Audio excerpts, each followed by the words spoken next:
We're at WEF Africa 2019, of course, and we do continue to discuss a whole range of issues. And one of those has become just economic inequality. It's a ranging factor, and a factor that really hurts not just South Africa, but truly the entire continent and indeed the rest of the globe as well. How do we continue to make inroads then as South Africa, and how can we make sure that the continent also plays a massive role? We're trying to put in a whole host of pacts, a whole host of economic plans, but are they going to help in the long run? Let's chat now to Business Leadership SA CEO Busisiwe Mavuso, who joins us here as well. Thank you so much for the time, really appreciate it. Thank you for inviting us. It becomes an issue that we talk about time and time again. It feels repetitive, but we don't seem to get a final solution and answer to it. Why? I think as much as we have identified economic inequality as one of the biggest constraints, especially in the South African context, I don't think that the interventions that we're putting in place are meant to address those structural changes that we face, as a country. Yeah. We have just overtaken Brazil as one of the most unequal societies in the world. We're sitting with an income Gini coefficient of 0.69, with a wealth Gini coefficient of 0.95. We are the most unequal society in the world, and it cannot be. The social and economic patterns in this country just have not changed for the past 25 years. And interestingly enough, as we're having one of the discussions here at WEF Africa yesterday, and we're talking about the violence, xenophobic attacks, whatever it is that you'd like to call it, one of the speakers said, but when you have a country where there's two economies, one nation, what do you expect? We should understand that these are going to be some of the remnants, of what is going to come up with a country that is so unequal.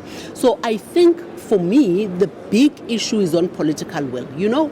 Conditions for people to prosper are not God-given. They are created. Sure. Government creates those conditions and those opportunities through macroeconomic policy. Yeah. So we've got BBBE legislation, for instance, in this country that year in, year out, in terms of the Commission of Employment Equity report numbers that come out by the Department of Labor, companies are non-compliant, but you don't see government coming into acting as far as penalties are concerned or putting more stringent legislation. So we have these policies, but if monitoring and evaluation is not there, then unfortunately these policies are a futile exercise.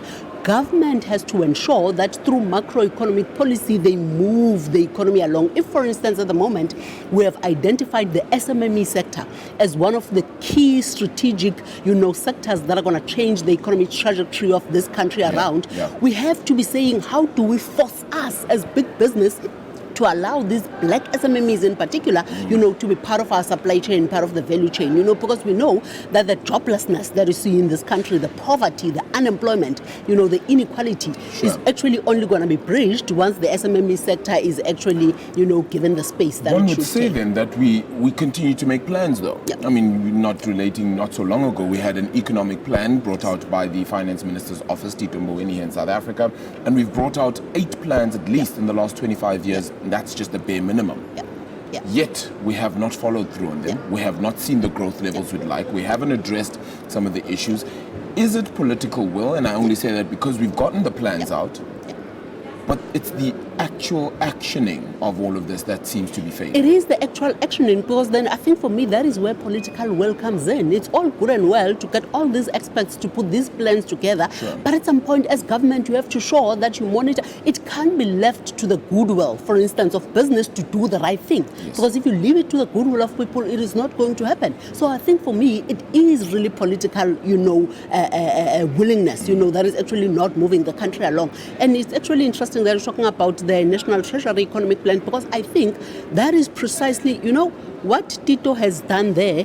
He has just coherently taken all the issues that we've been discussing as a country, in as far as focusing on the labor-intensive industry so that we can get people into jobs, in as far as, dealing with the red tape that SMMEs are facing, in as far as, focusing on some of the industries, agriculture and tourism to actually spare, the growth that we need in this country, in dealing with ESCOM, in dealing with some of the infrastructural reforms that we need, in dealing with water, in dealing with, Tito has taken all of those, so nothing nothing in that plan is new. But what is the response from this government? The response is that he didn't go through process. Now, when you're sitting at the brink of economic collapse, when you have so many people that are actually, at their wits' end because they are not working, because they are just not seeing these transformation dividends that are flowing through, do you actually want to be myopic, and say that because of process we are not going to, look at this plan? Or do you actually want to rise above all of that and say, if this is what is going to create the breakthrough that we need from an economic inequality perspective, then we're actually going to support it 100% and ensure that we implement it. So I think isn't that business's role as well, though, to say, yes, government is failing us, but here we are to pick the hand up and say, we will grab on and latch on, and we're saying to you, government, follow our lead now. You're failing. Now see what we're able to do. Is that not the role that business should also play? You're actually right. So business actually, all of us as the four social partners in this country, and business in particular, because we've got the disproportionate power, the disproportionate voice, the disproportionate resources, we can actually, if we were to focus on the right things, we can actually move this economy along, in a very big way. So the reason why as BLSA, for instance, we have chosen to have inclusive socio-economic growth and transformation as one of our key strategic pillars is because of that realization from business, that business cannot focus on the business side of business only, and business can only prosper in a prosperous society. So if we're worried about our profits, then unfortunately the society within which we operate has to be prosperous as well. But it is just not right that we continue to be an island of prosperity in a sea of poverty. That is just not going to augur well, in terms of moving the country forward. So we are focusing on the right things, as business. We have, for instance, put in, implemented an intervention of how we plug in black SMMEs into our supply chain. You know about the YES initiative, where we'd like to create 1 million jobs for the next 3 years. So business, the job summit that we had last year, the investment summit and the commitments that came therein, but as much as business can raise their hands and say we are ready to help move this economy along, we need business to actually be willing to allow business to come in. Let me take the simple example, for instance, of the SOEs, which are actually hamstringing the South African economy at the moment, and our fiscus along with it, with all these bailout plans that could actually be going to health, to education, to, assisting in creating jobs and dealing with the advancement of society, precisely. So, is it, not counterintuitive, for this government to continue to try and bail out, SAA and all of these? Does government need to actually have these 700 odd SOEs in this country? Sure. So should we not be allowing, some of the strategic equity partners to actually come in, whose business it is to run businesses to actually run along with these things? Should we not be choosing which are the key strategic SOEs that we need in this country? Because we don't need to play in the entire value chain. Can we not choose as a country where we need to play in? And let's play where we have the experience, and the prowess to can actually play in those spaces, because remember, we're an open economy, which means that what we're doing don't only impact us but the rest of the world. We've got global players who are actually doing some of these things better. Is it not time, that the political will rises above some of these petty issues and say we're actually going to... Are those conversations actually being held? We're having those conversations, but remember, when Cyril Ramaphosa came out and said that we're actually going to be unbundling Eskom, who came out quickly? It was the Labour constituents who came out that if you dare do that, it's going to be a declaration of war. So those are some of the, we need these interventions to move the country forward, but unless and until, so you therefore have to say, when Labour comes out like that, does government therefore back off, and say we're not going to implement, or does government go ahead still because they know that this is right to move the 57 million South Africans along, this is right to move our 5 trillion economy along, this is right to move South Africa Inc. Because remember, they are not the government of politicians. What should actually be first and foremost in their minds is not the ANC and its politics. It should be South Africa Inc. So if we therefore have a government that continues to entertain, some of these views that don't move the economy forward, then that's why I place it on government will. We've given them a mandate, as South Africans, to move our economy along. Knowing the history of South Africa, obviously the unions and the like as well become a very poignant and significant part of our economy. So would it not be even better to have communicated better when it comes to, and I'm just using the Eskom example, for example, to say, if we had communicated the plan exactly to them and said, this is the only way the entity can move forward, this is the plan, this is how it's going to be done, structured the entire thing, laid it out with timelines and the like, would that not have served better? I'm just saying this in the relation to saying, yes, there are entities who are going to fight it because they feel like they're not part of the process, which is exactly what inclusive economic growth is, right? The lack of people actually being part of that process. Is that not what we need to focus on as well? You know, it is that, but a big part of leadership is about being a leader of your time. It is about contextual Agreed. leadership. Yeah. It is about understanding where we are as a country and say, what are some of the decisions that I need to make to move the country forward? So I'm all for collaborative leadership. Yes. But you also have to understand as a leader that you are not going to please everyone. And maybe if you are pleasing everyone, then you are not making enough progress. Yes. The mandate that has been given to government in this country, through the May 8th elections, by the 57% of the population, was to say, help us fracture our society and help move our economy along and rebuild, the economy that is at the brink of collapse. Yeah. So in making decisions, therefore, are you going to allow your collaborativeness and trying to move everyone along with you and trying to get, a total consensus beyond, the 57 million South Africans? Because that is what is actually happening.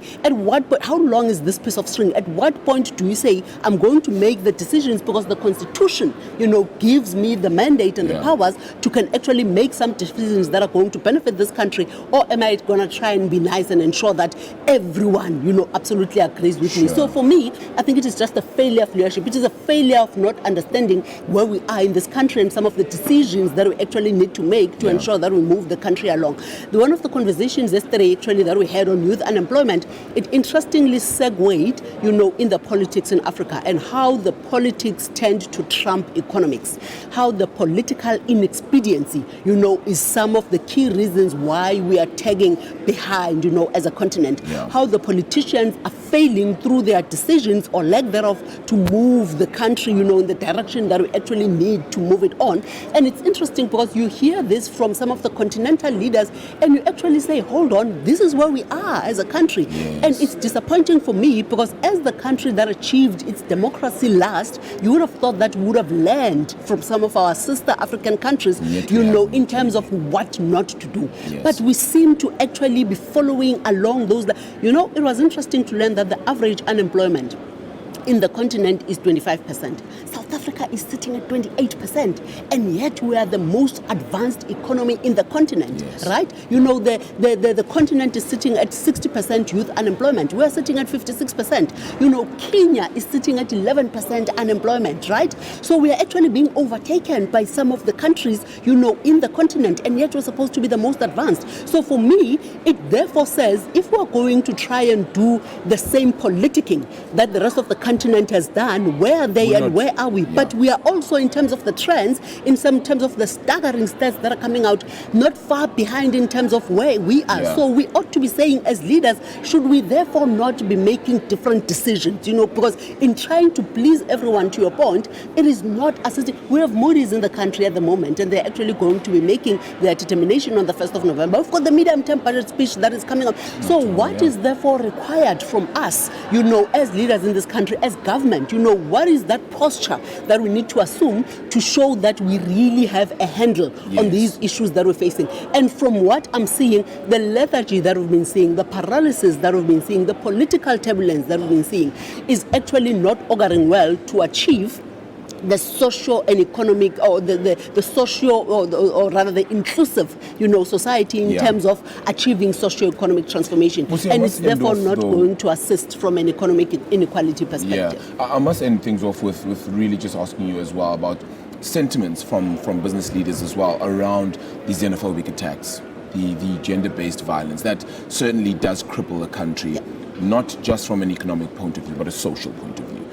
your response to it? You know, we made headlines yesterday on Business Day, if you looked at yesterday's Business Day, condemning the violence that is actually happening in the country, to say that we ought to have better ways in which we can deal with some of the issues that we're confronting in the country, but more importantly, how it's impacting, you know, on our economics, you know, how it actually, you know, we're in a position as a country where we need to be putting our best foot forward. And this, you know, that the world is seeing when we have a WEF, Africa, the rest of the continent that is here, it's actually not occurring well. But you therefore look at that and you say, to what extent does economic inequality, you know, feeding into some of these things that we're actually seeing? So we need to go back to the basics and say, have we done enough to change the social and economic patterns in this country? And the answer is not. Have we done enough to create an inclusive society? And the answer is not. Have we done enough to actually change the lives, you know, of the bottom 50% in this country? And the answer is not. OXFAM report actually did a very interesting study at the beginning of the year where they were saying that those that are living in abject poverty, you know, which is below 441 rands per month, the number has moved from 11 million in 2011 to like 14 million in 2015. Now, if you have a third of your population that is actually not working, that is actually living in abject poverty, do you therefore not see that the remnants can only be violence? The remnants can only be some of these social ills that we see. So we need to be sorting out those basics. Busi, thank you so much for the time. Thank you. Really, really appreciated it. Indeed, as we like to call it, a robust conversation really there as well. Busisiwe Mavuso is the CEO of BLSA, Business Leadership South Africa, giving us sort of some thoughts, really, if you want to call it just that in minimalistic form, really, just about the state of South Africa, inclusive economic growth, and how exactly we advance South Africa's economy and what the key and core issues certainly are. We'll continue to unpack things and how it fares here at WEF Africa 2019. WEF Africa 2019. Brought to you by Standard Bank 702 and Cape Talk. More at ewn.co.za.